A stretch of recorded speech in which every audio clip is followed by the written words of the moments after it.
Good evening, friends and people of public speaking. My name is Michael Muse, and I'm going to give a brief introduction on how to change a car tire.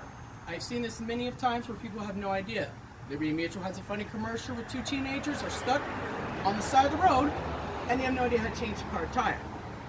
According to popularmechanics.com, they'll say that oftentimes when you need to change your tire the most is when you're dressed, very impressed, going to an important event, and it's raining. Just like anything always has, because karma is fun. So, the way they decided to break this down is into a few simple steps. The DMV simply states from dmv.org that you need to equip yourself with the parts you have. The three most important you need to have would be your jack, your lug nut wrench, which oftentimes comes in a crossbar, known as a tire iron, and your spare tire. Now, as good auto people who drive vehicles, you should check your spare tire every once in a while to ensure it's properly inflated. As such, by drivesafely.com, or idrivesafely.com I should say, they have stated that you need to find the car parts which will be in the trunk. To do this, all you have to do is simply go to the trunk, open the hood, look inside and you'll see a nice carpeted area and notice there's a cutout. Lift up the carpeted area and you will find the three parts you should have in your trunk, which would be spare tire, jack, and tire iron, or lug nut wrench.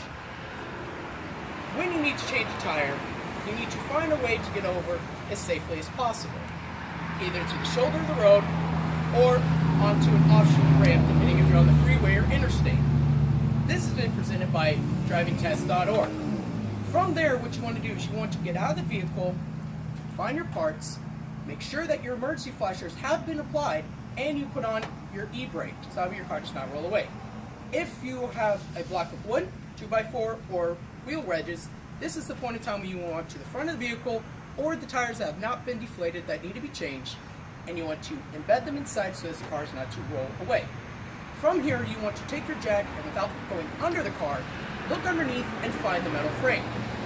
You want to align the jack center point where it is going to apply the pressure and elevate the car, and you're going to put it underneath the metal frame.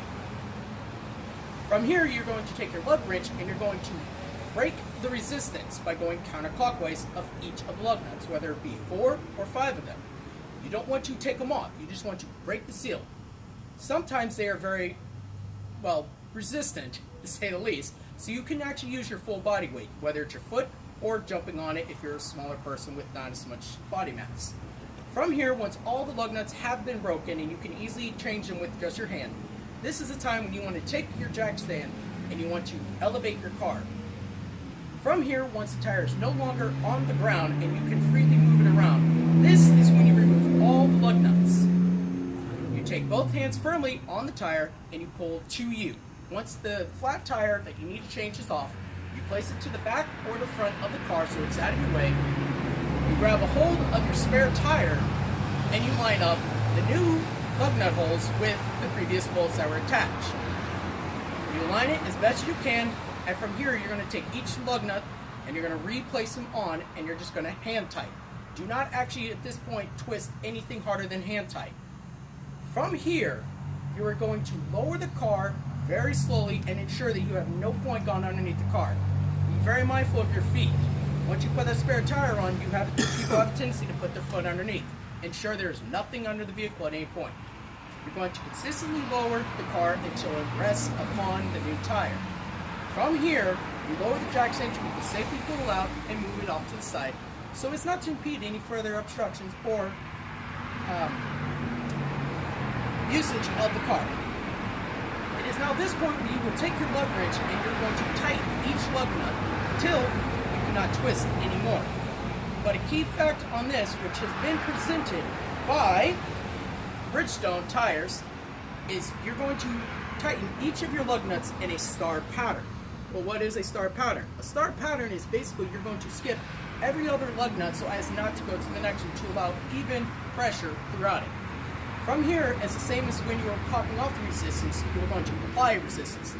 Now you're going to take your lug wrench and you're going to twist clockwise until you can no longer. It is okay to go ahead and use your full body weight because you want this to be as tight as possible and there is no chance of a give or resistance to come off. Once you have applied all 5 or 4, depending on the make you have, of your lug nuts, your spare tire should be secured. you will now go ahead and you will take your jack, your lug wrench, and you will go back to the trunk of your car and return them to the proper slots they once were.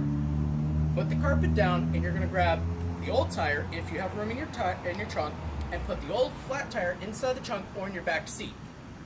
Now, according to Pep Boys, you want to ensure that from here you want to immediately get to the nearest tire facility, because the spare tire is not designed to be driven on for long distances. Do not exceed 50 miles an hour and try not to go over 50 miles. It's a pretty easy thing, 50-50 rule. If in the event of emergency where you are unable to change or your tire is flat, by all means call a tow truck. I appreciate y'all's focus and attention, and thank you and have a good day.